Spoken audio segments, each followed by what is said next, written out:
शैतानुर्रजीम बिस्मिल्लाहिर्रहमानिर्रहीम। Welcome to my YouTube channel Bada Soch. तो आज का हम जो टॉपिक पढ़ेंगे वो बहुत ही अहम है डिस्कोर्स एनालिसिस में। ये हमारा लेक्चर नंबर 13 है। तो इस लेक्चर को हम डिटेल से और छोटा सा हमारा टॉपिक रहेगा, इसको डिटेल से हम डिस्कस करेंगे। तो चलिए हम अपनी वीडियो को स्टार्ट करते हैं।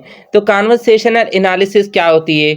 हम कहते हैं कि इसको हम अगर डिफाइन करें तो डिस्कोर्स एनालिस्ट वाले इसको ये ऐसे डिफाइन करते हैं। वो बताते हैं कि जो सेंटेंस की मीनिंग होती है और स्पीकर्स की जो लिटरल मीनिंग होती है कम्युनिकेशन में, उसमें डिफरेंस होता है।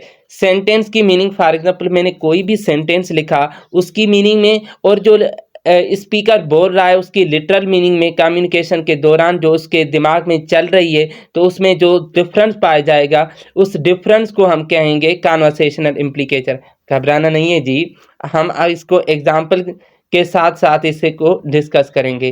कॉन्वर्सेशनल इम्प्लीकेचर में ये बात हमें बताती जाती है कि जब भी कोई स्पीकर बोलता है, कोई भी स्पीकर वो बोलता है, तो उसके बिहाइंड कोई आइडिया होता है, कोई मोटिव होता है, यानी मकसद होता है, या कोई वो अपना आइडिया जो है वो शेयर करना चाहता है। ठीक है, तो अगर हम उस आइडिया को, उस मोटिव को जानने की कोशिश करें, जानने के अमल को हम कॉन्वर्सेशन इम्प्लीकेचर कहते हैं। समझ में आई बात?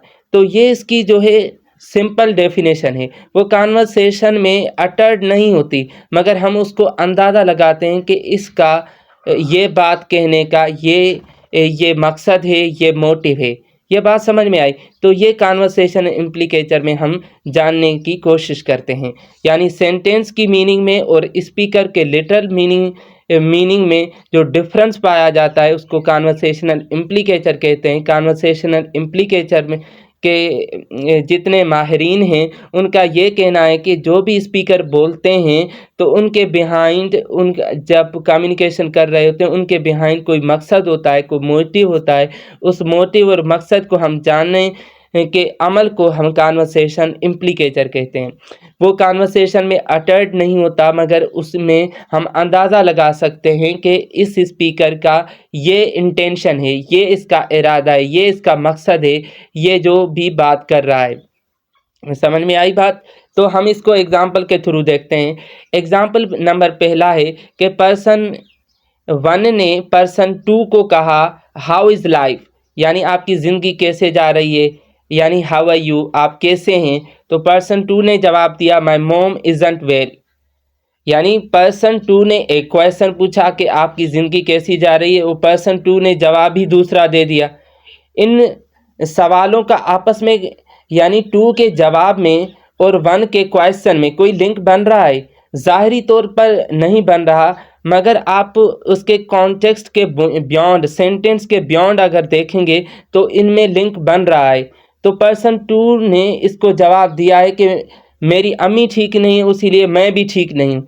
ये इस जवाब में नहीं है, मगर इसके कॉन्टेक्स्ट बता रहा है, क्योंकि पर्सन 2 ने जवाब दिया कि मेरी अम्मी ठीक नहीं है इसीलिए मैं स्ट्रगल कर रहा हूँ, डॉक्टर के पास जा रहा हूँ, इसीलिए जो इसकी ये क्या हुई, इम्प्लीकेचर मीनिंग हुई कि पर्सन 2 ठीक नहीं है, यानी उसकी लाइफ अच्छी नहीं जा रही क्योंकि उसकी मॉम जो है वो ठीक नहीं है। ये इम्प्लीकेचर की मीनिंग हुई यहाँ। ठीक है, नंबर 2 हम एग्जाम्पल देखते हैं कि पर्सन ए है और दूसरा पर्सन बी है। पर्सन ए पर्सन बी को कहता है कि let's go for a lunch. तो पर्सन बी जो है उसे जवाब देता है आई हैव अ मीटिंग। आप ज़ाहरी तौर पे यानी वो कहता है कि हम लंच पे चलें, क्या हम लंच पे चलें? पर्सन 2 जवाब देता है कि मेरी मीटिंग है। ज़ाहरी तौर पे इन दोनों का लिंक नहीं बन रहा, मगर इनका लिंक है। पर्सन बी उस पर्सन ए को जवाब दे रहा है, इसका इम्प्लीकेचर मीनिंग निकालें तो पर्सन बी इसको जवाब दे रहा है कि मेरी मीटिंग है, यानी मैं बिज़ी हूँ, इसीलिए आपके साथ जो है वो मैं मीटिंग पे नहीं चल सकता। इस कम्युनिकेशन के दौरान हम इसको डिस्कोर्स कर सकते हैं, इसका डिस्कोर्स एनालिसिस कर सकते हैं। तो इसकी मीनिंग निकलेगी कि वो बिज़ी है, बिज़ी शेड्यूल की वजह से वो मीटिंग पे नहीं जा सकता। ये कॉन्वर्सेशनल इम्प्लीकेचर है। तो ये था हमारा छोटा सा लेक्चर, कॉन्वर्सेशनल इम्प्लीकेचर क्या है, और उसको हमने एग्जाम्पल के थ्रू देखा और इसको समझा। मुझे उम्मीद है कि आपको ये लेक्चर पसंद आया होगा।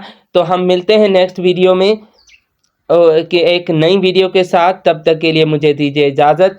अल्लाह हाफिज़। Thank you very much for paying attention.